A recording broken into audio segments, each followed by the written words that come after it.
sort of see what you guys are posing ideas in regards to politics. Is that what this is? I'm actually not part of any party. I always vote based on agenda. I don't have any party affiliation either. I think dialogue needs to be had of just about what we feel is happening and what we feel needs to happen. Are you all like pro get out there and vote people? Are you? Of course. Okay. Yes, but that's with an asterisk. You know what okay. I mean? Okay. My thing is get out and vote and follow it up.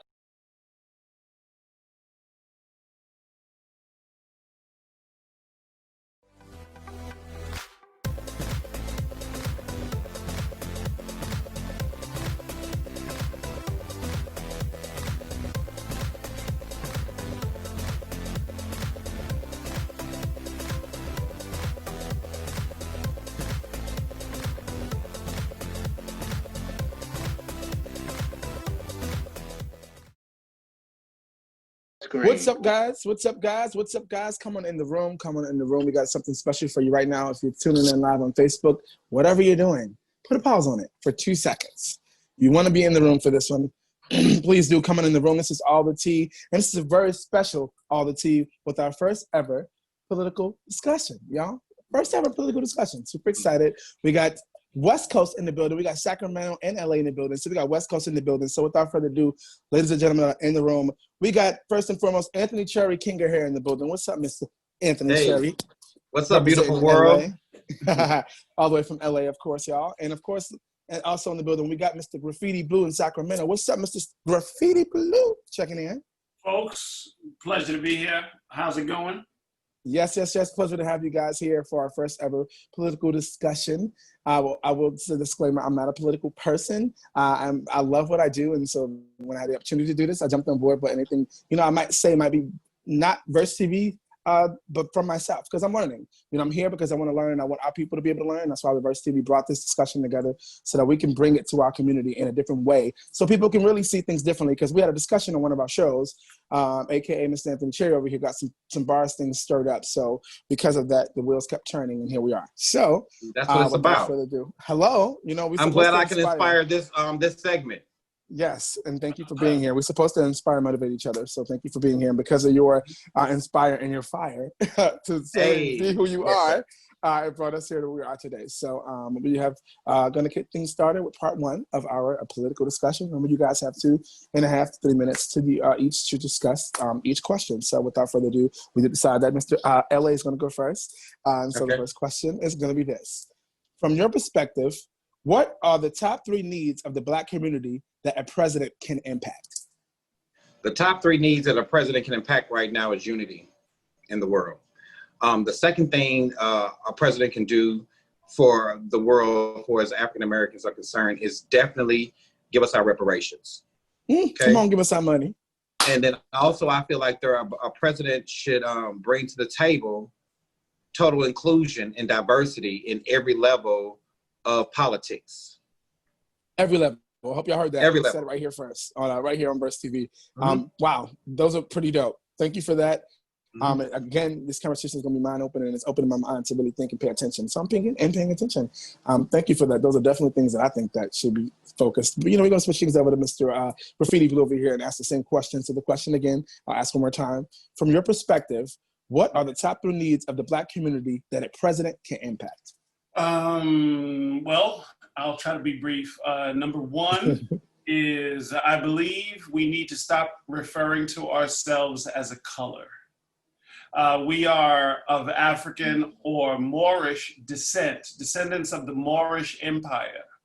I believe the President of the United States has the power on focusing the country's attention to the myths behind it and steer the myths of color and steer a dialogue towards that discussion to break down the Black. Because when you think white, you think one thing, you think Black, you think another, but the other cultures don't. Chinese people just really don't refer to themselves as yellow. The Indian man doesn't refer to himself as red. You know what I mean? Some white guys call themselves white boys, I think because we call ourselves Black. But the majority really doesn't refer to it as color. And it really exaggerates kind of the triangle, the pyramid of power, where you have the bottom supporting the top 1% at the top. So you got to, you know, it's just too suggestive. I'm sorry, yeah. So number two, I believe the education systems need to be rethought. I believe a president could infect that. I believe that there are too many teachers, some of which I know personally, that are overworked and underpaid. In a world where humans are getting replaced by computers, a country that fails to educate its citizens fails itself. You know what I mean? You know, we went to the grocery store the other day. There's no people working there, just computer checkout. But yet the school system is trying to imply that life started with white supremacy. Every empire had an ascension. What happened before European rule? When you do the homework, it was a lot of African rule. Yeah, there was a lot of president. Yeah, right. You know what I mean? So I believe that the president can affect that, and a president can start the conversation towards that, and also reparations is what I wanted to say. Adding on to what Anthony said. I believe the U.S. government actually partially funded German reparations before, and Holocaust victims after World War II. So everybody but us. Right, so reparations isn't new. So I believe a president could affect those three things. Come on, talk about it. Ooh, this is good, this is good. All right, so question number 2 is this, and I'm going to go back to you, Mr. Cherry. Who has been the most effective president for everyone, mind you, within this millennium, and why? So starting from 2000 on, who has been the most effective president for everyone? Well, that answer is pretty easy for me. No presidents have caused effective change for, as I believe, how I feel about it. That answer is very simple. Because nothing changes if nothing changes. We as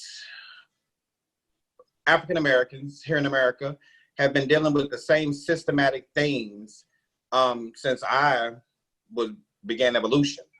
So I've seen no change. I've seen us become more wealthier, but the mindset has not changed. And I think a lot of it has part to do with what you said earlier in your conversation about the two things. I feel like the truth has never been told. I just became an awakening back in 2016 where I really realized that everything we have been taught has been a lie. So, yeah, so that led me to say no president has really done anything but other than manage the monies of the government and the elite. Everybody else got more money. Yeah. Wow. No, I agree. I agree with him, and I just want to add to that. When we say, first off, you said that, I just want to really touch on something you said. And you said that you're really not into politics that much. And most of us really feel that way, but we're affected by the politics. And so, you know what I mean, whether we want to pay attention to it or not, you know what I mean, when those laws come down, we're affected by it. Whether you're getting pulled over, when you're in front of that judge, some decision, whether you voted or not, is being made about your destiny. You follow what I'm saying? But when I'll answer that question too, though, when we say most effective, we can be effective in a positive way, or we could be effective in a negative way. Speaking from the experiences that I actually lived through and witnessed, let's take Ronald Reagan's policies seemed to pit a lot of people of color in prison. Okay, I'm 50 years old, and I was a boy coming of age in New York City in the 80s, right? So many brothers and sisters were in jail disproportionately due to the laws that Ronnie put in place, as far as what you can go to jail for crack, as opposed to the same weight in the same drug and cocaine and powder cocaine. It was just crazy and it affected. Meanwhile, those same policies had all of these guns and drugs coming into the community, right? You know, so the country, if one of us is Black man or people of African descent, red, yellow, orange, purple, if one of us is doing bad, then we're all pretty much doing bad because we tend to drag the other people down. So that crabs in the barrel. Then Bill Clinton came right in with the 3-strike law that even made it even worse. Right, and remember when Bill Clinton got elected and how much hope Black people had. And then I really started getting educated on campaign promises that are made and then campaign promises that are broken. You know what I mean?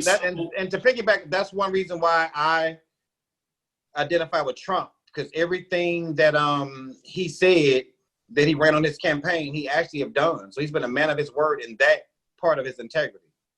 I think that from draining the swamp, bringing back America's jobs, making America first. That's one of the things that Donald Trump has done that gained like my attention, that he was really about America first. And by being an American, that affects all of us. That's not even about color. Bringing the jobs back, like a lot of the car plants, you know, he brought some of them back. And that supplied a lot of Black people that I knew in the Midwest jobs. Because when I grew up, everybody worked at the post office or at a car, at one of the auto dealerships. So I respect that that Donald Trump has done, and he's actually lived up to that for me at this point. Got you. Nice. And so to segue from that, let's segue to question number 3. Okay. Who has been the most effective president for the Black community during this millennium? Since you're talking about Trump and things that he's doing for America, has done for America during the millennium, who has been the most effective president for the Black community that you see? Once again, to answer that question, no president has been effective for the Black community. For me, there has been some things that, one thing I will say though, the Republicans and the Democrats, one thing that they can come agreements on is the oppression of Black people, flat out across the board. They've never positioned themselves. The Democrats have always enabled us, given us things, and then on the other side of the Republicans, basically like, become proactive, create your own business, get out there and work, and become entrepreneurs. You can get in this tax bracket. That's what the Republicans were based about. For me, the Democrats always try to hold us back, and then everybody give Obama this big praise. And not to compare and not to throw Obama up under the bus, but for my findings, what I respect about Trump, once again, Trump is about his people first. Obama should have did the same thing, but upon the Obama watch, he didn't really pass any big laws to get Black men out of prison or out of jail. However, Trump just passed a bill just so recently that affected 80% of Black men, and they were released from prison for low-level offenders. Now, once again, no president, I feel like, have directly affected the African-American community in a positive way for me. Got it. Oh, you better talk about it. I love when you speak your mind. I'm just saying. Cool. Where can they find you if they want to find more information? You know, I'm gonna look you up. I want to ask you some questions. I'm looking up at King of Hair on Instagram or Facebook, Anthony Cherry. And remember, the best is yet to come. And even though the weapon may form, it shall not and it will not prosper. Because greater he that is in me than he that is in the world. To find me, I'm the novelist, author, poet, Lamont Anthony Wright, aka Graffiti Bleu. You can find me at gbleu.com, GBLEU.com. All of my social media, everything is one convenient place. My YouTube, Instagram, all of that is right there, gbleu.com. Holla at your boy.